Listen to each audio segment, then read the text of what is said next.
The 1960 classic horror movie Psycho, directed by the master of suspense Alfred Hitchcock, is one of the movies from the 60s that stood out.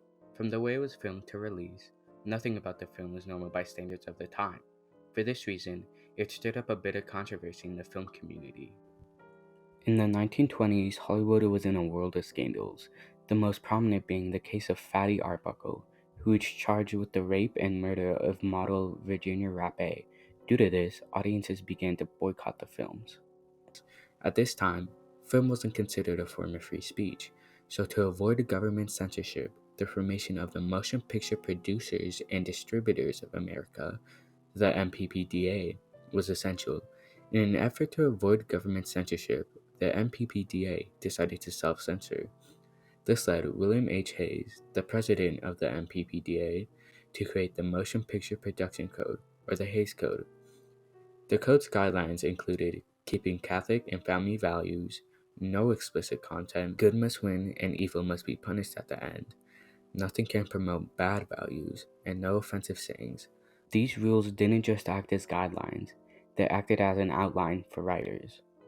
But then, the Great Depression hit, tanking sales for all Hollywood movies. For 4 years from 1930 to 1934, the code was basically non-existent. This caused Catholics to begin the Legion of Decency, which began to rate all movies with A for morally unobjectionable, B for morally objectionable in part, and C for condemned. To avoid more boycotts, the MPPDA began the Production Code Administration, the PCA, with Catholic layman Joseph Breen at its head.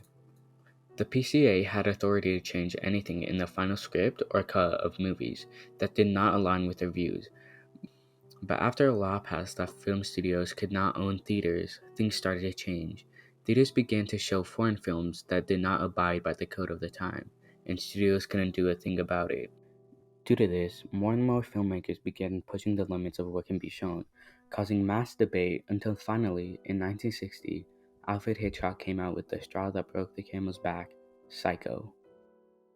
Psycho follows Marion Crane, played by Janet Leigh, who after stealing $40,000 from her employer so she can run away with her boyfriend Sam, played by John Gavin. On her run, she stops at the Bates Motel, run by Norman Bates, Anthony Perkins' character. From here, the movie follows Sam and Lillian Crane, the sister of Marion, played by Vera Miles, looking for Marion who has gone missing. Coming off of his last movie, North by Northwest, which did well, Hitchcock wanted something new. Hitchcock was reading the New York Times book section when he saw a great review for the book Psycho. He tried to get Paramount to cover it, but it wasn't until he was flying back to London when he got a chance to read it. Once he did, he called back to his offices and said, "I've got our next subject, Psycho." Movies from the 50s had mature topics like the 60s, but they quickly became stale due to their repetitive nature. In the book The A-List, it says, filmmakers and audiences began to get sick of the old stultified formula. But Psycho was different. When I met Mr. Hitchcock at my first meeting, I had to convince him that I could write this movie. And I felt that the best way to do it would be to simultaneously interest him in how I saw it being done and solve the main problem of the material, which was a boy with a dead mother, and we weren't supposed to know she was dead. So I conceived of the story being about Marion, lovely young lady who's having a disastrous affair with a man who can't marry her. She's a rather moral girl, and she has just put herself in a trap, and that she's got to get out of it.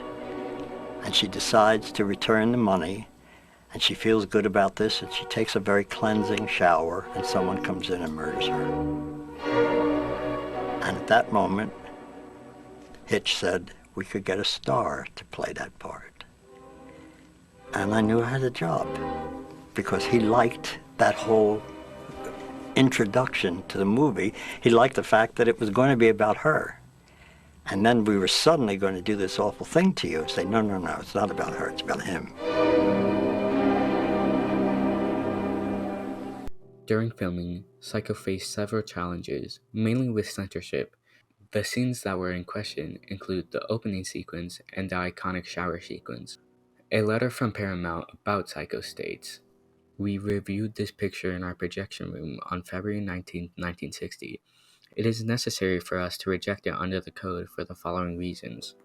1. In the opening sequence, the lovemaking on the bed is entirely too passionate.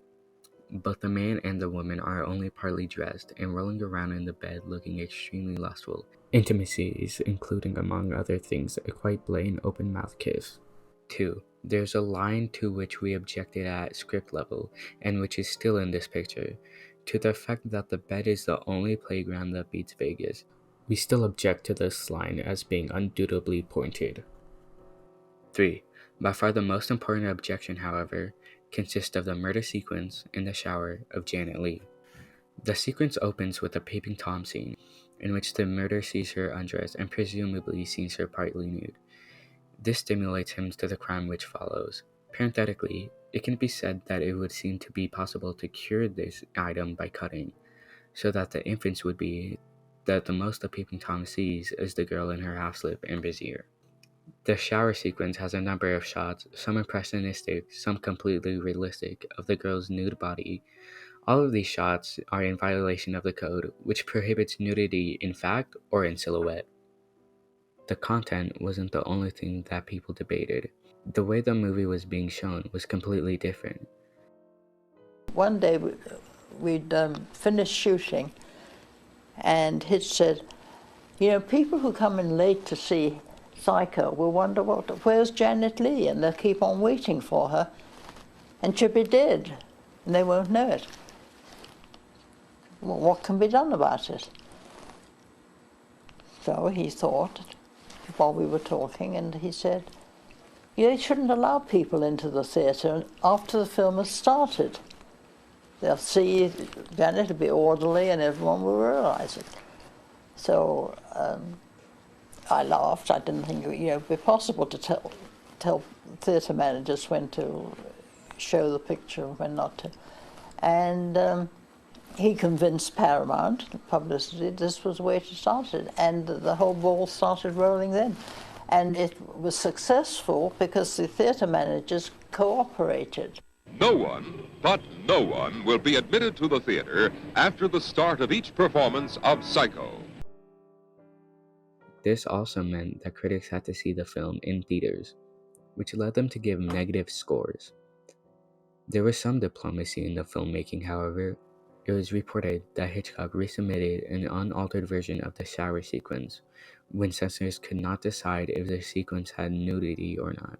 Hitchcock offered to refilm the shocking opening sequence with Sam and Marion embracing semi-nude on a bed in exchange for approval of the shower sequence. As for its release, diplomacy was critical.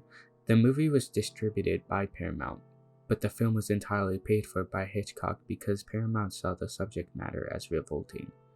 Without a big company like Paramount distributing, the film might not have been seen at all, and its impact would have been lost forever. Psycho had a massive impact on the film industry. It was under $1 million and made 15 times more than it cost. This killed the film industry. In the book, The A-List, it states, in many ways, Psycho seems like a death knell for the studio system that would lumber on for 3 more years before collapsing late into the decade.